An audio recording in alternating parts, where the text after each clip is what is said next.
We all have dreams. Some are big, some are small. We keep asking ourselves questions like, what will I achieve? What will I leave behind? How will I leave a mark? When I was a kid, I used to dream of becoming a pilot. It seemed like such an exciting and important job. I knew I couldn't sprout wings, but with those mechanical wings, I was going to be able to become one of those world explorers, much like Christopher Columbus or those guys who discovered that the world really wasn't flat, but round. In school, our teachers used to tell us that you could grow up and do and be whatever it is you want to be, as long as you put your mind and heart to it. And why not?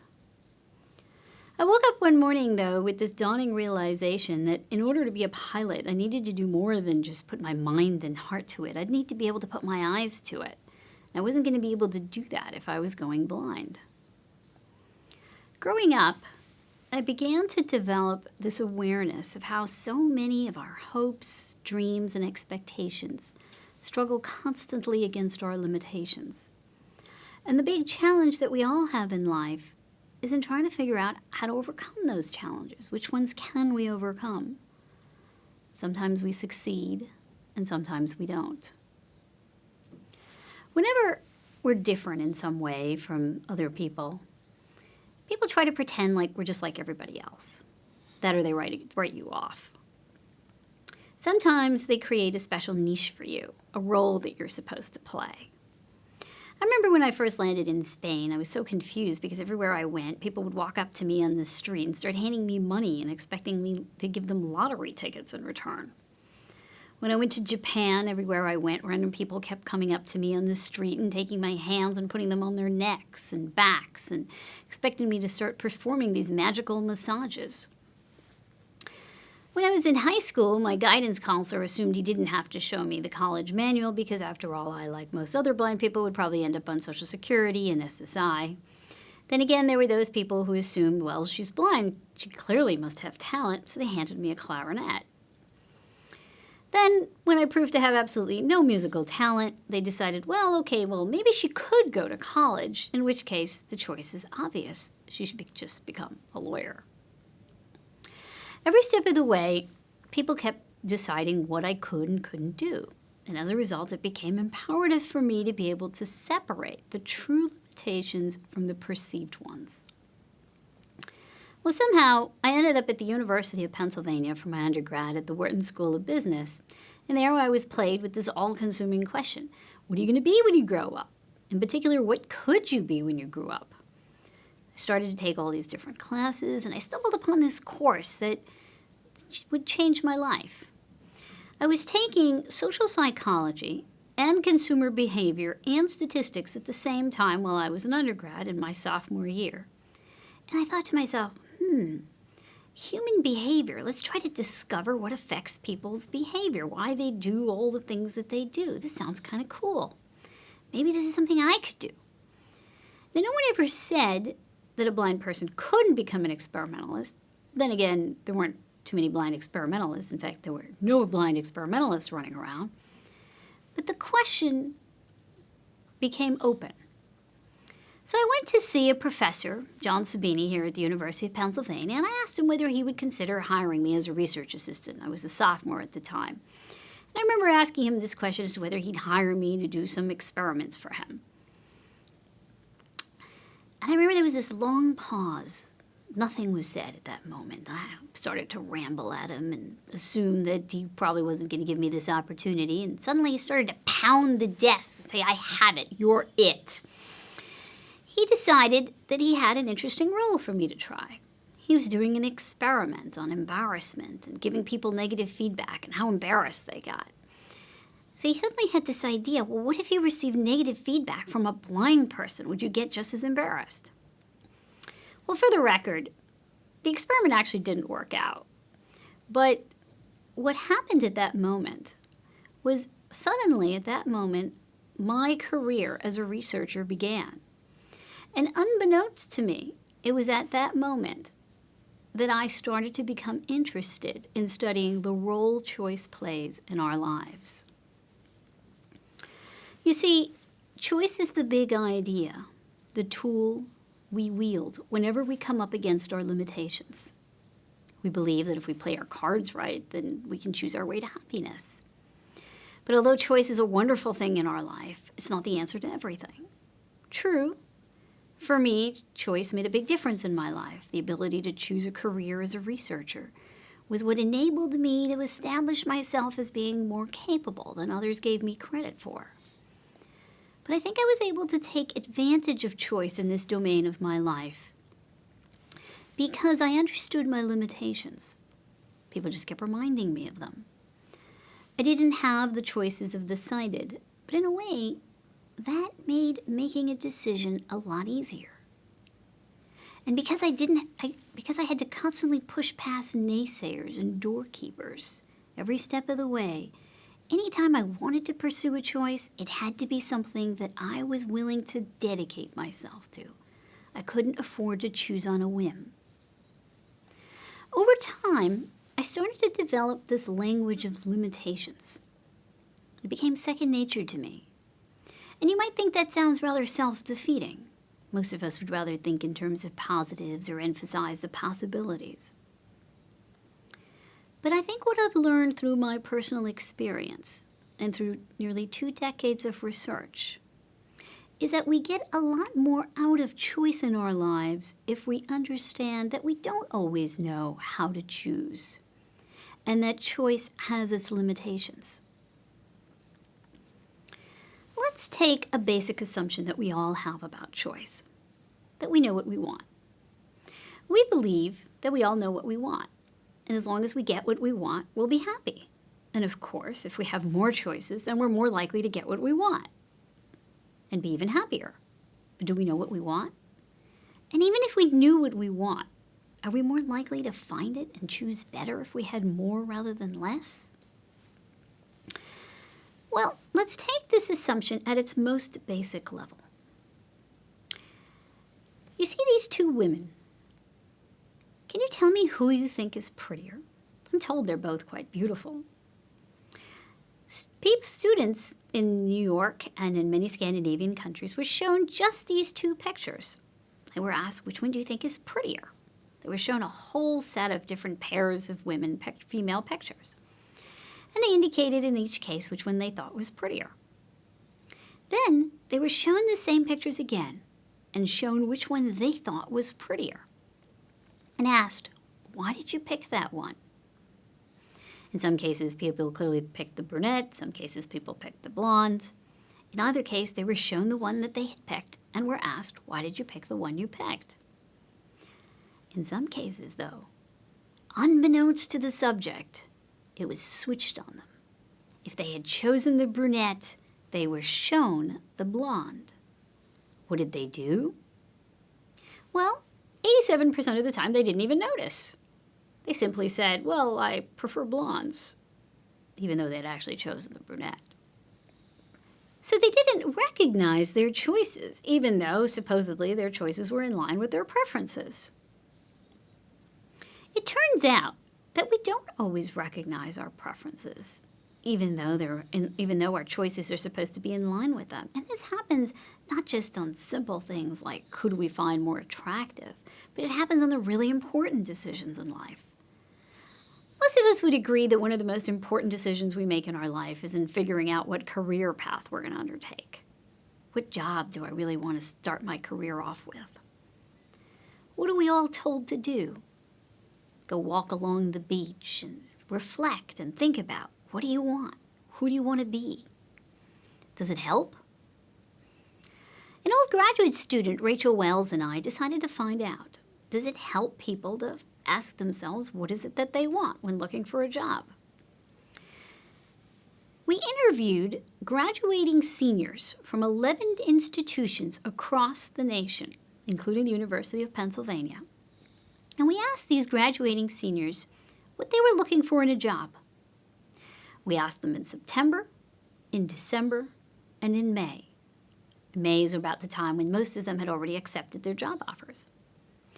In September, they said things like, well, I'm looking for job security, and I'm looking for work that's interesting, it'll give me autonomy. And in fact, they were given a set of 13 different attributes, and they ranked order them on how important they were. All the usual suspects. In December, they were asked the same question. It changed. Now what they said they wanted was different. Autonomy wasn't so important. Job security, income was becoming more important. By May, when they had accepted their final job offer, their preferences had changed yet again. Well, maybe this isn't so surprising, because after all, they're learning about the various options available to them, and as time progresses, as they learn about the kinds of job offers available to them, they're adapting and adjusting what they want to what's available. That makes some sense. In fact, the correlation between what they said they wanted in September and what they got in May was about 0.06, utterly non-significant. But who's happier? The people who remembered that what they got in May was different from what they said they wanted in September? Or the people who thought what they got in May was exactly what they wanted all along? When you actually look at who's happy, it turns out that the people who remembered what they wanted in September were less satisfied with the job offer that they accepted. In fact, they were more likely to be thinking about how they wanted to jump ship and try out a different job in a year. When you looked at the number of job offers received, well, then, too, you found that the people who remembered what they wanted in September got fewer job offers. So, if you didn't remember what you wanted way back in September, it turned out you were happier and you got more job offers. Maybe there's some truth to that old saying that we were all told by our grandmothers that, happiness doesn't come from getting what you want, but wanting what you got. In spite of the fact that we don't always know what'll make us happy when we make a choice, we feel more and more pressured today to make choices that are in line with our preferences and to know our preferences and to make choices in accordance with that.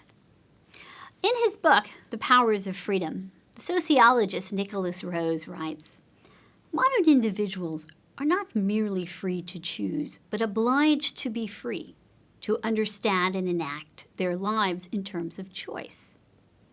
They must interpret their past and dream their futures as outcomes of choices made and choices still to be made. Their choices are, in their turn, realizations of the attributes of the choosing person, expressions of personality that reflect back on the person who made them." We associate choice with freedom, and we've come to believe that choosing is the practice of freedom. So when we make a choice, we're not just asking, what do I need and want? We're asking ourselves something much more complex. What we're really asking ourselves is, who am I? And given who I am, what do I want? And given what I want, what should I choose? Expressing ourselves through choice gives us the opportunity to establish ourselves as unique individuals and enables us to distinguish ourselves from other people. Some might say it even gives us the opportunity to completely customize ourselves. But oddly enough, this type of self-expression can feel more like an obligation at times than a choice. I'd like to tell you a story about my husband, Garud. A few years ago, he told me he wanted the new iPhone for his birthday.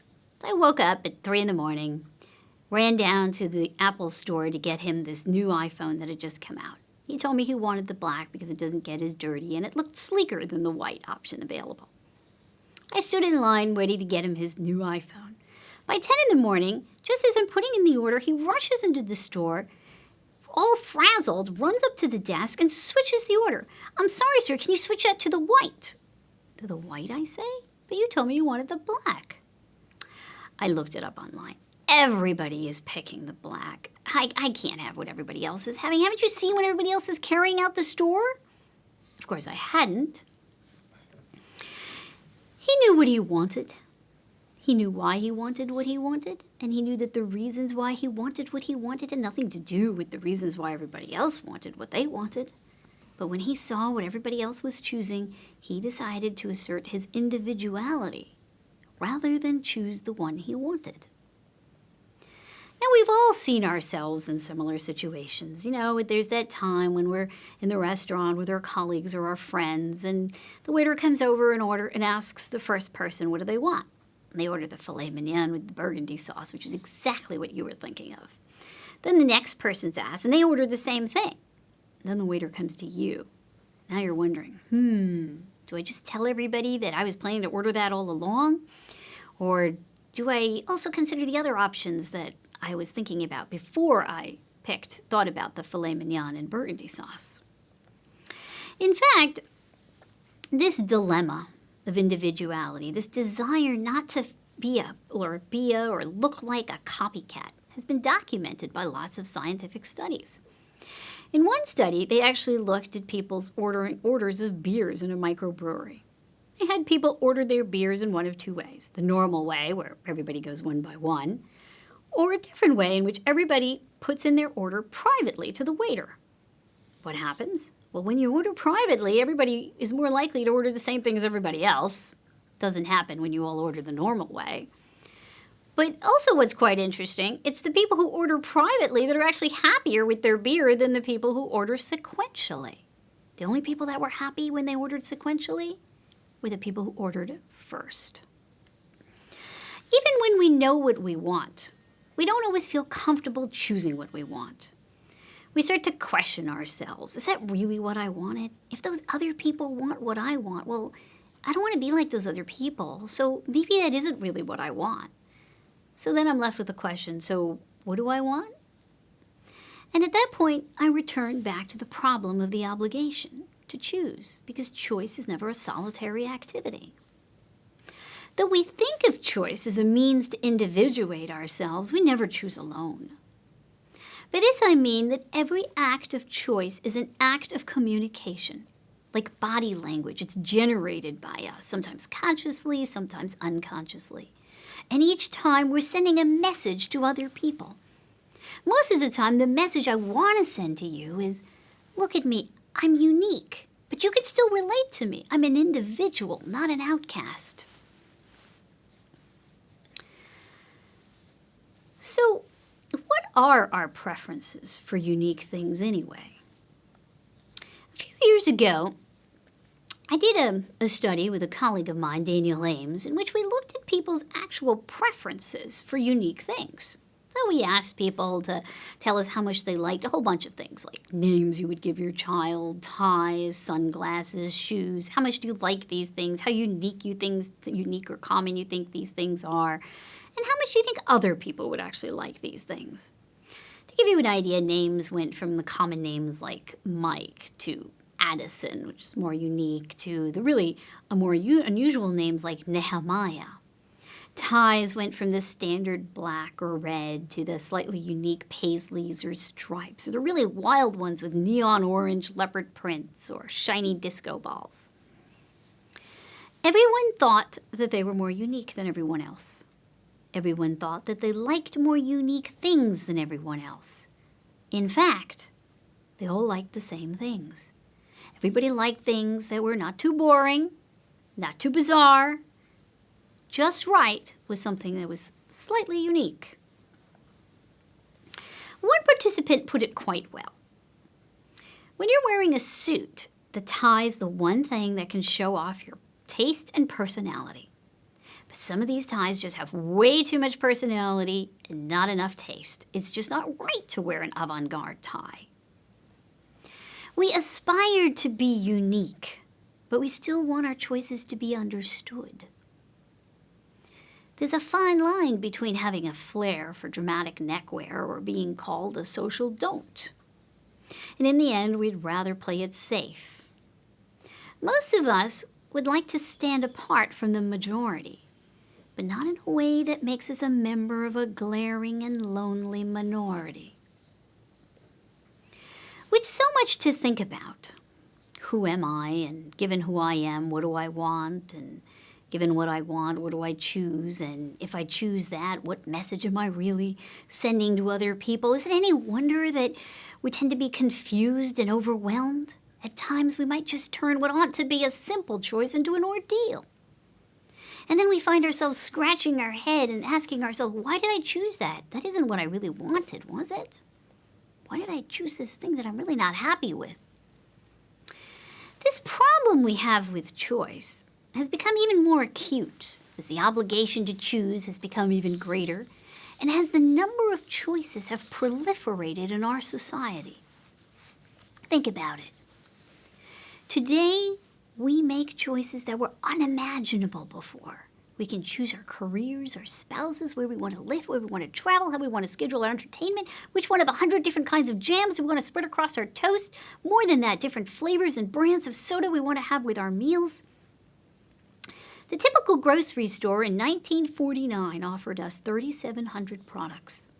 You remember the old days in which you could have a Ford Model T in any color as long as it was black? Today, the typical grocery store has 35,000 options available, and the typical Walmart, 100,000 options available.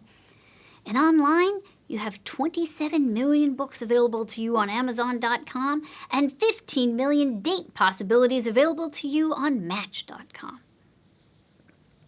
When I was a graduate student, I became really interested in looking at choice and the effects of offering people more choice. I used to go to this grocery store called Drager's. It was like going to a mini amusement park. It was like a thrill unto itself. You'd walk into the store, and it was like a little wonderland. You had so many different choices about so many different things. They had 250 different kinds of mayonnaises and mustards and vinegars and over 500 different kinds of fruits and vegetables. And here's the olive oil. They had 75 different olive oils in their olive oil aisle. They even had some that were in a locked case. Well, I used to go to the store regularly, and I found that I rarely bought anything, even though it was kind of cool store, and I liked going there. In fact, there were regularly these busloads of Japanese tourists that would show up and take lots of pictures, and it wasn't clear they were buying much.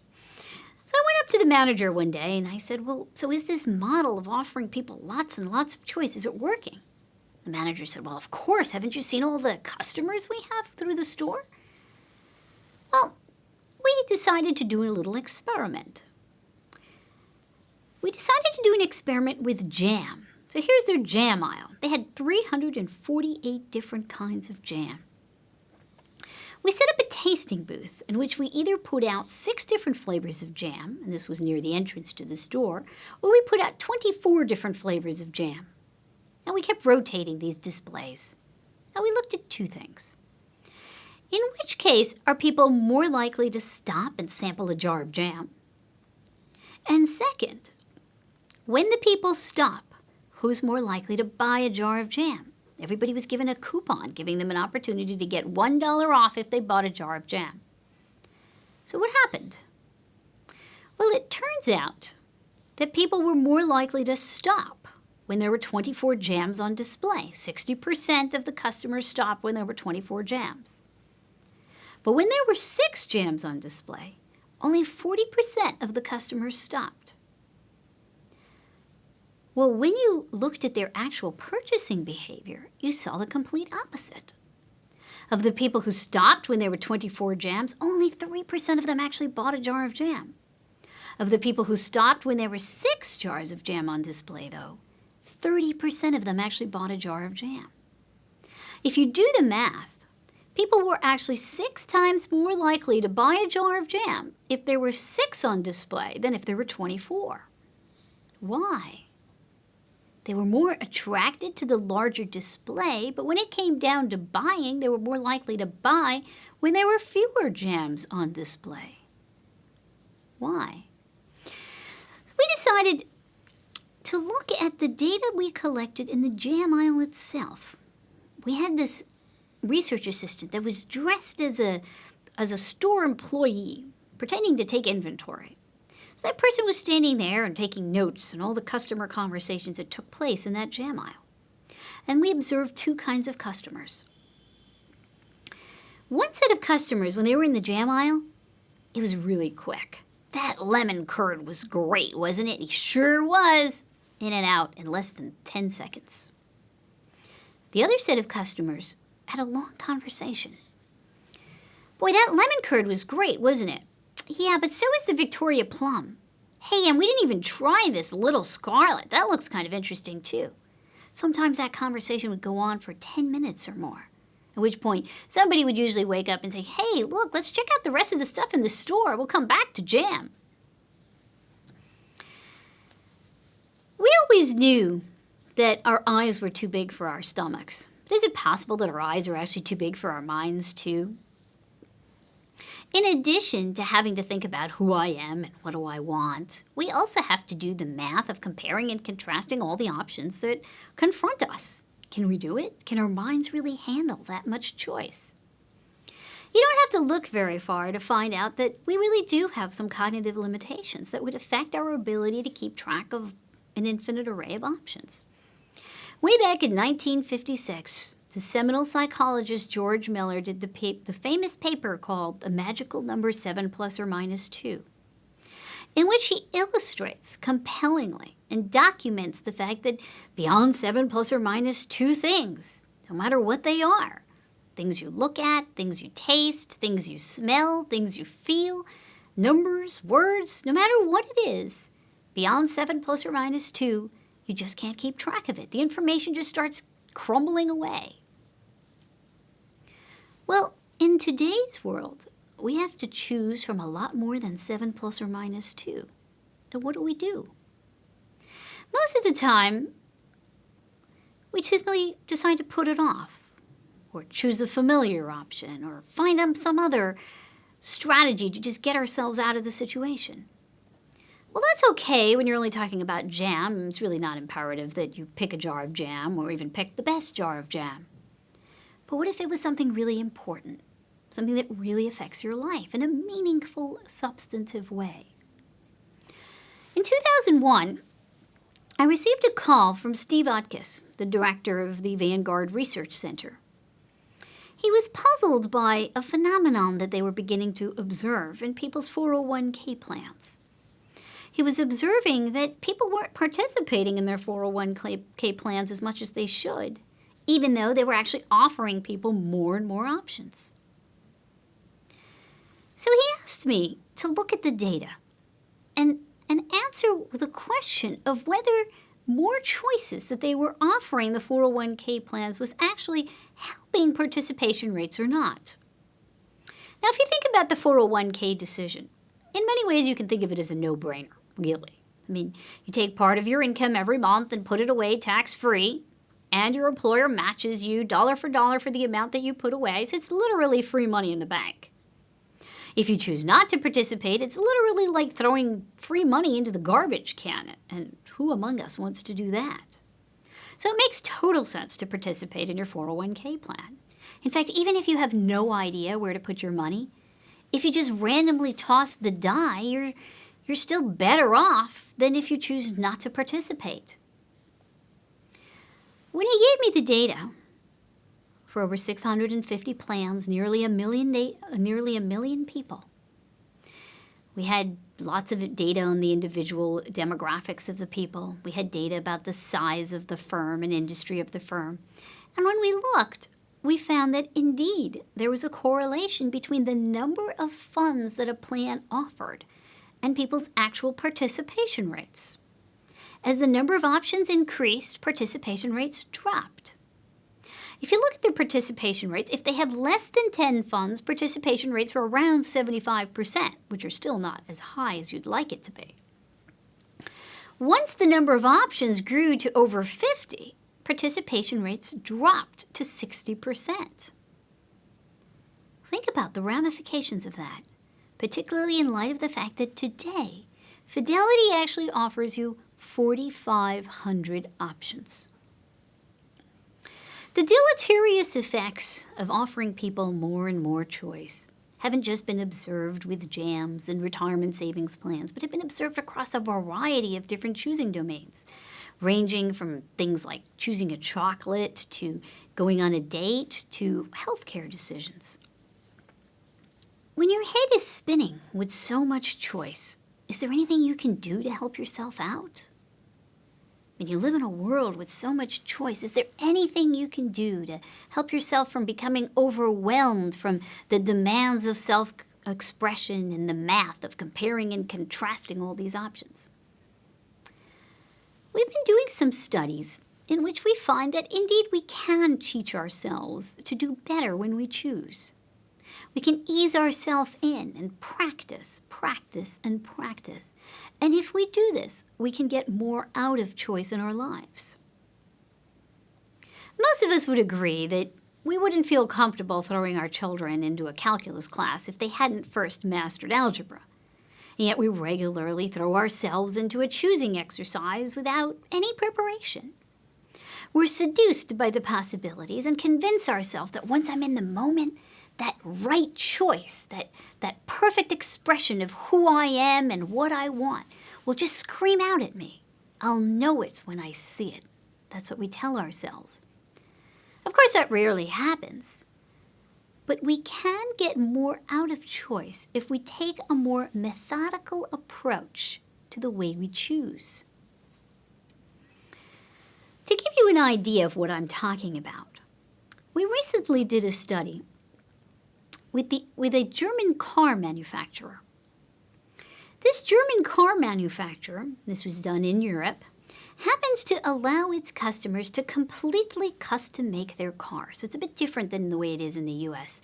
In the U.S., you'd go into the car dealership and pick out a bundle.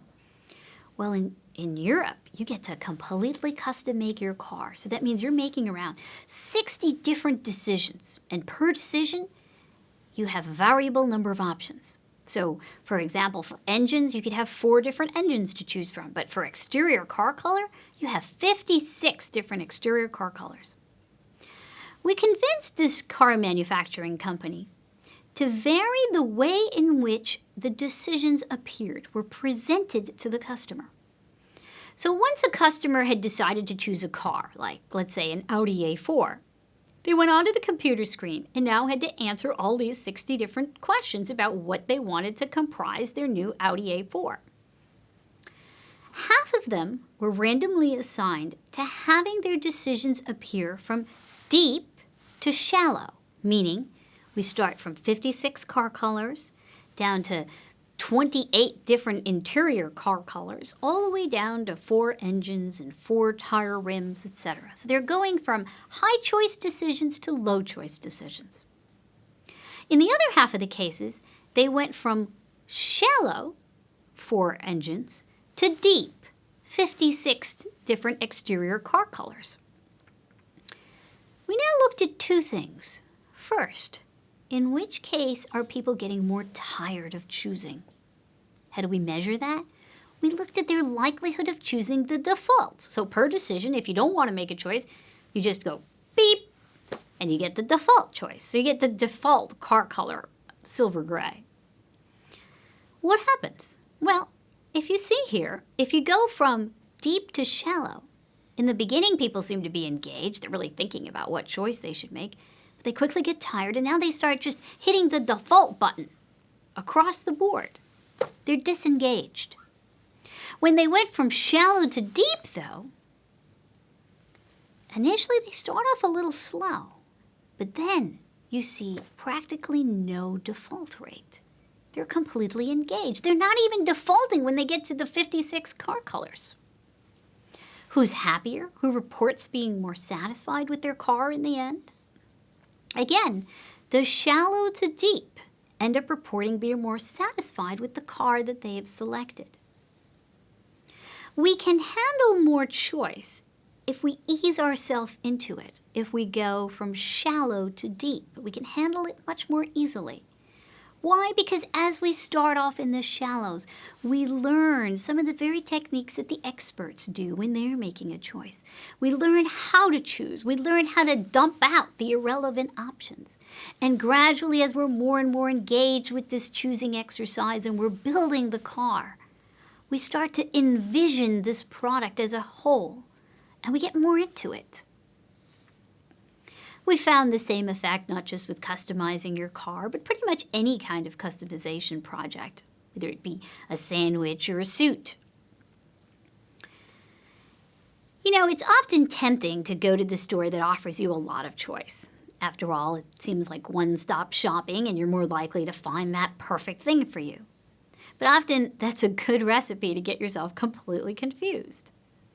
So let's say you need to buy a bottle of wine. Something you don't want to screw up. You have to take it to your boss's house. You may actually be better off going to the store, not that offers you thousands of different bottles of wine, not that wine wholesaler, but go to the store that limits your choices, that teaches you about the product, that helps you become a little bit of that mini expert. Consider this store Bestsellers. It was named the best wine store in 2009. This store offers only 100 different wines, 8 categories, about 10 to 11 choices per category. What that does is when you have it categorized, we can quickly rule out the categories that we don't like. So we can rule out fruity and fizzy, etc. And now we focus in on that category of wines that I am interested in. And within that category, I only have about 10 options to look at. Well, that becomes a lot easier. I'll focus in on the information about those 10 options. Learn about that wine. And when I actually choose a bottle of wine and take it to my boss's home, I might actually show off a bit of knowledge about that bottle of wine because I actually understood what I chose. And over time, not only do I develop a greater expertise of the different kinds of wines out there, but I develop a greater expertise about the kind of wine I like. Now that helps me become more prepared for the eventual day when I actually might be ready to finally go to that store that offers me more and more options. But should we always exert this much energy and effort into the choices we make? Should we exert all this energy into identifying all the complexities associated with the choice set confronting me? Or are there times when it's actually we're better off just avoiding the choosing process and just saying, look, I don't need to choose this. Take, for example, the choice of what nail polish color to put on yourself.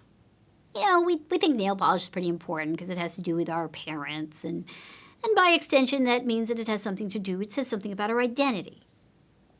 I'm really intrigued by such choices, mainly because they're quite visual, and I can't see these choices, and I can't see what other people are choosing, and therefore I have to rely heavily on other people's opinions. So take, for example, one time when I was in the manicure salon, and I was choosing between 2 very light shades of pink. One was called Ballet Slippers, and the other one was called Adorable. So I decided to ask these 2 ladies the 2 ladies at the manicure salon, which one I should pick. Well, the one lady said, well, definitely pick Ballet Slippers. Why, I asked? It's just an elegant shade of pink. It'll look really good on you.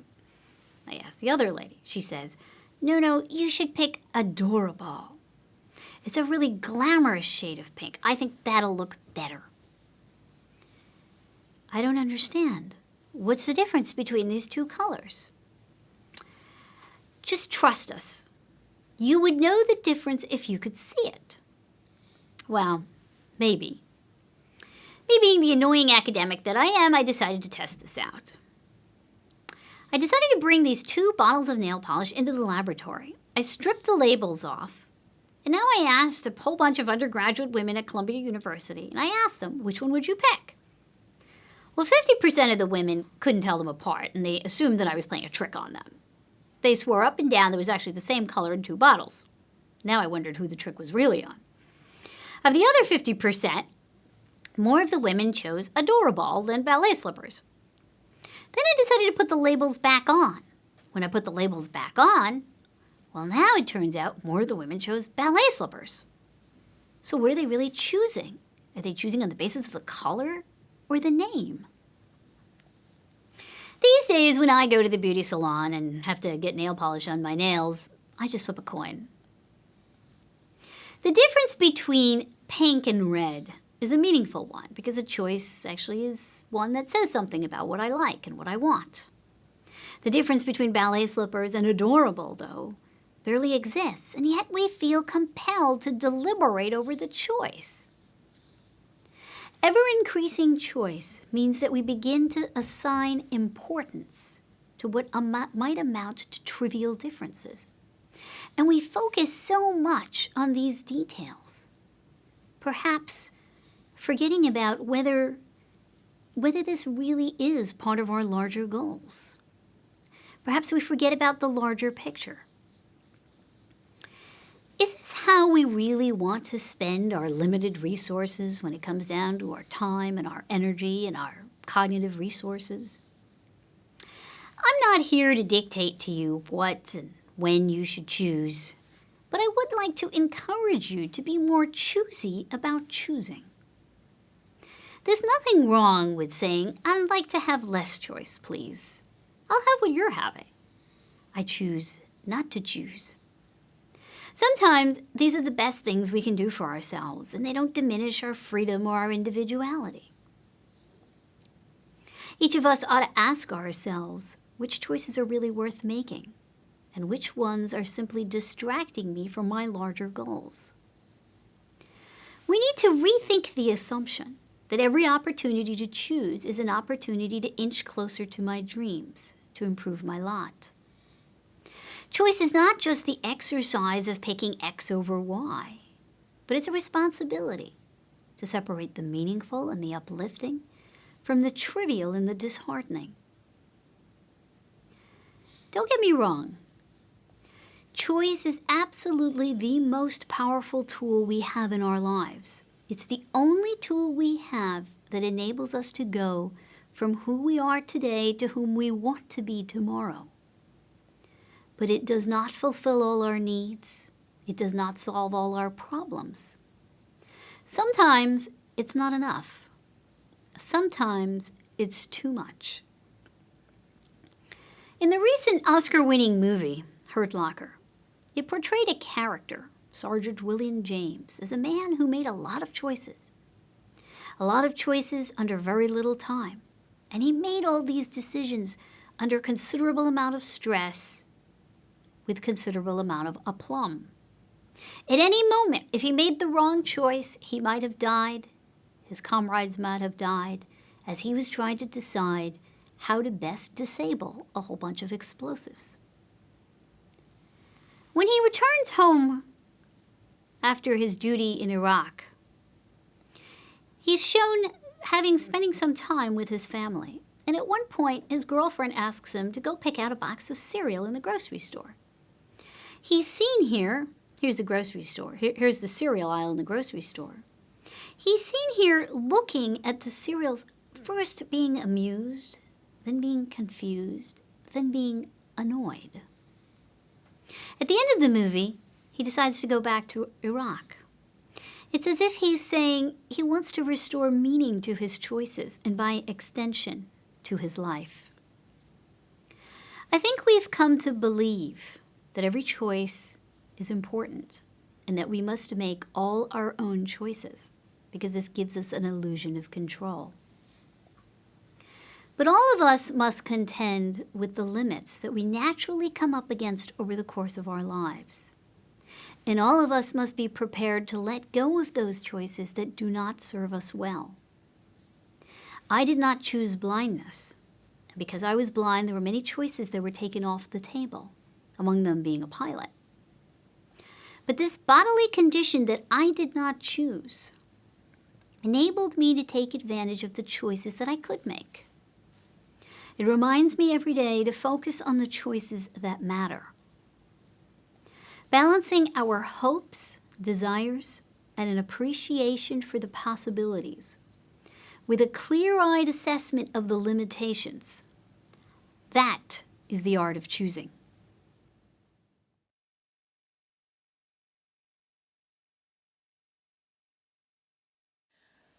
I was interested in hearing you talk about the grocery shopping experience and the fact that we all know the problem of going into a grocery store and seeing toothpaste, cereals, soaps, etc. that are actually overwhelming. But I'm wondering what the logical outcome of this is for the manufacturers of these products. They have to keep offering more and more choices because they want to be competitive and they don't want to fall behind in being unresponsive to consumers. But at what point do these manufacturers realize that they are actually turning off their customers? And at what point will one of them step up and say, enough is enough. We're going to go back and we're going to offer you 5 good products.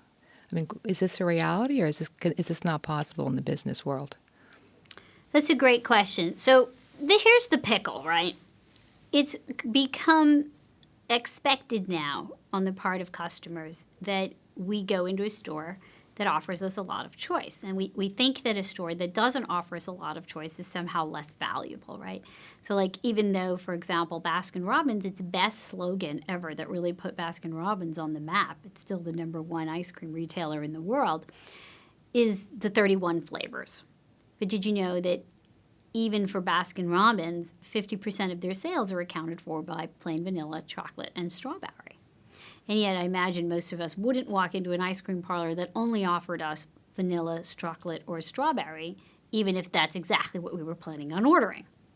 So the pickle is that we want more choice because we feel that those are the more valuable retailers, but we actually don't take advantage of it. And then the retailer is put in this possession of having to offer it, but it actually costs them money to offer it, and people aren't going to take advantage of it anyway. What we have found are, first, there are a growing number of retailers that are making money by shrinking the choice set. So I gave you the example of how Bestsellers is doing really well. Aldi, the 9th largest grocery store, actually the 9th largest retailer in the globe. It's a grocery store that exists primarily in Europe, although it has made a lot of inroads in Middle America.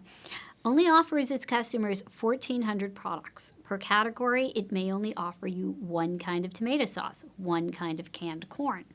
And it is doing better than all the other grocery stores. It's doing very well. So there is a model out there that says, I'm going to offer you a few choices, but you can trust me to offer you either very high quality, or in the case of Aldi, you can trust me to offer you good price-performance ratio. So I think that's one way in which retailers can really start to think of themselves as being more competitive. Another thing that retailers can do, which we've done now with magazine aisles at Wegmans grocery stores, we've also done with various menus of coffees and a whole bunch of other products, where we find that if you categorize the products, whether it be wines or magazines or coffees or chocolates, if you categorize them, we can actually handle more categories than we can handle choices. So that's one thing that's good. So we can handle, say, an average of about 20 different categories and about, say, 10 choices per category.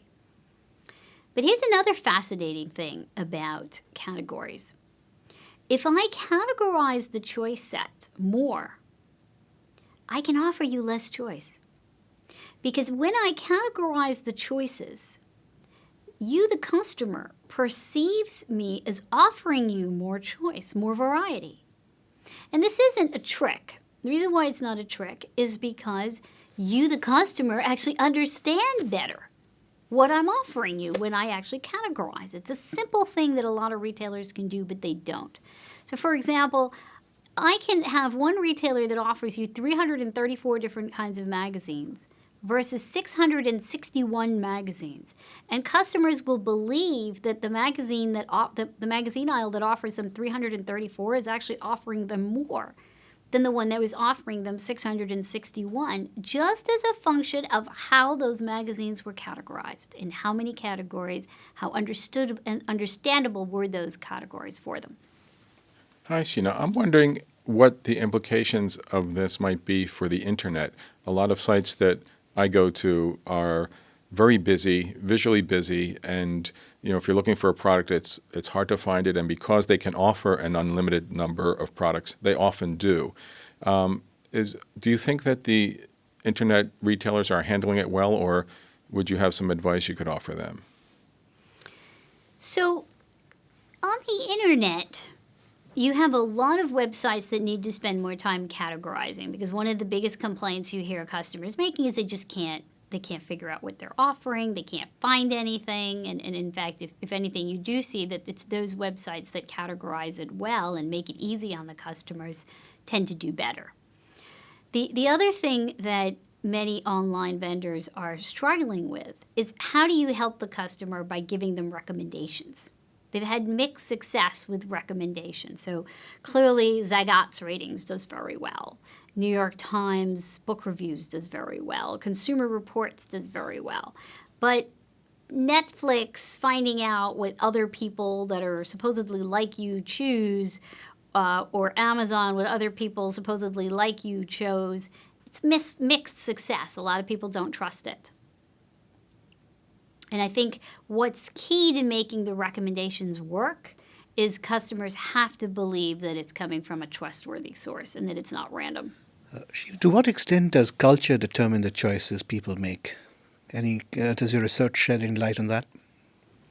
Oh, absolutely. I mean, we are essentially, all of us are handed a narrative by our culture as to how we should choose. So, I mean, there's a lot one can say about that, but let me zero in on, say, one question that I raised in today's talk. This whole burden that we carry around about who I am, and given who I am, what should I choose and what do I want? That is more salient, say, for Americans or people that buy into the more individualistic cultural schema than, say, members of more collectivist societies. So, for example, if you go to Korea or Japan or India, they're not as fixated on who they are and what they want. They're more likely to want to make sure that they choose the thing that won't be a faux pas or won't get them in trouble with whatever social group that they're trying to be a member of. There's much more of a need to fit in rather than trying to stand out. So that's one difference. If you go to ex-communist countries, they don't see the need for having lots and lots of choices. One of the things I discovered actually by surprise when I was interviewing people in Russia and Eastern European countries was when you put out 10 different kinds of soda, they see that as one choice. They don't see that as 10 different kinds of soda. They're not invested in the difference between Coke and Pepsi and Mountain Dew the way we are. They see that as one choice. When you ask them, well, don't you know the difference between Coke and Pepsi and Mountain Dew? They say, yeah, but it's meaningless. Why are you attaching such meaning to what amounts to soda pop? If you give me soda pop versus milk versus juice, okay, I see that as 3 choices, but I don't have the need to have 10 different kinds of soda pop. These are not meaningful choices for me. So I think that too, you actually learn different things about the role choice plays in your own society at times by looking at the reactions of people in other cultures. So just keying off that, I mean, you gave us the example of the nail polish, and basically there was a meaningless difference in the 2 colors. In fact, some people thought they were the same color. But there are endless opportunities in our society for these meaningless choices, and they seem to be getting to more numerous, given, as Steve was saying, that the internet phenomenon and all that. Is there any way as a society or as an individual that we can make more sort of meaningful choices in our lives? I mean, can we set up situations where we can avoid this proliferation of meaningless choices? Is there a way that we can start recognizing that, the freedom to make a choice is really a privilege that we're given and that we shouldn't abuse it? One of the exercises that I do on the very last day of class, my MBA class, so I have all the students, I tell them, jot down everything that's important to you. You can make that list as long as you want. Then after they've spent a good half an hour, sometimes they even spend 45 minutes jotting down that list of all the things that are important. I mean, you got to think about all those things that are really important to you. And then I say, okay, now go through that list and cross off everything other than 3 things.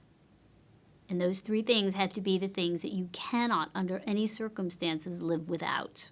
What are those 3? Now, of course, that takes a lot of pressure, a lot of thought. I mean, people are usually pulling out their hair as they're stressed out. They try to negotiate with me. Look, can't I have at least 5? Can't I have at least 6 or 7? I say, no, just 3. What are those 3?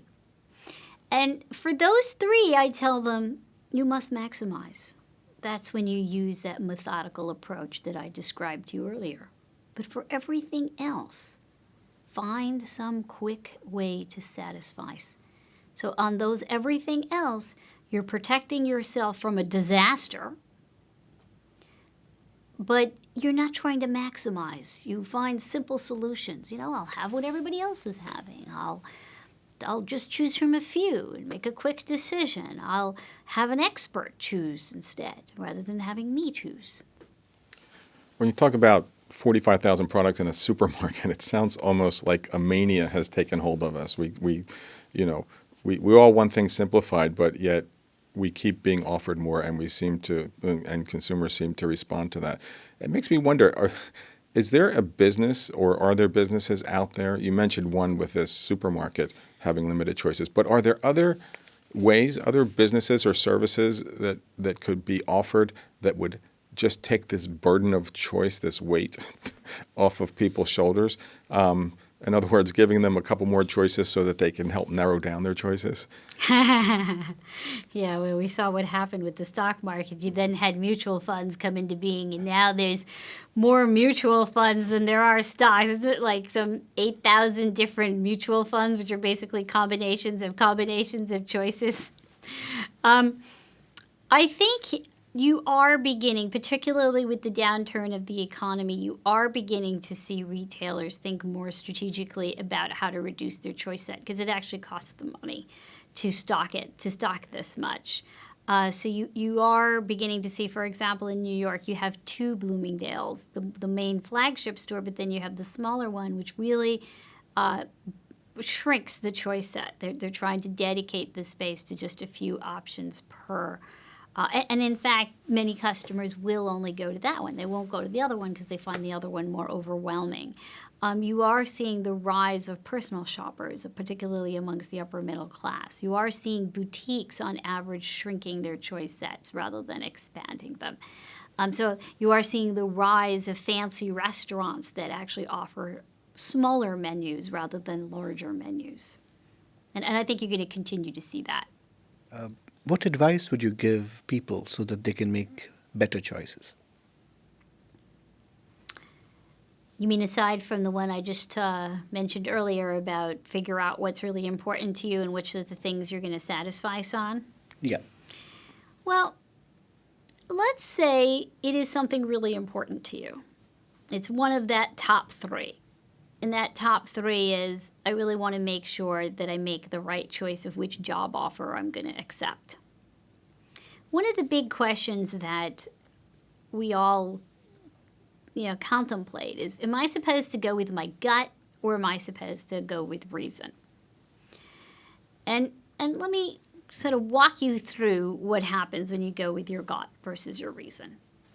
You have job A, job B, and now you're going to first ask your gut, which one should I go with? Your gut answers the question of, how do you feel about job A or job B at this moment? Not how you're going to feel about it tomorrow, not how you're going to feel about it 10 years from tomorrow, but how do you feel about it right now? Reasoned analysis, meaning doing the pros and cons of job A versus doing the pros and cons of job B, provided you don't do that in the heat of the moment and you do it over time and with consultation of other people. What reasoned analysis helps you figure out is which job should make you happier, should give you more of the measurable outcomes, should give you more money, should give you more growth possibilities, all the things that are measurable, it'll maximize on that. Now, if your gut and your reason give you the same answer, then you're golden. You pick that one.